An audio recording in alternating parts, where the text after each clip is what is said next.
Ngizobonga. We are here to be grateful. Wafika awusho ukuthi yini oyibonga. What are you grateful for? Umsebenzi ngafika ngonyaka ophelile ngizo-attenda belokhu ngiza nobaba omncane enkonzweni.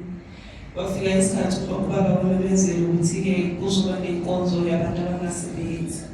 Ngiyeza nobaba omncane ngayi-attenda. Ngabizwa kwenye ikhampani engangifake kuyo i-CV ngo-2024 bazobiza ngo-2025 ngaqala ukusebenza ngo-Agasti last year.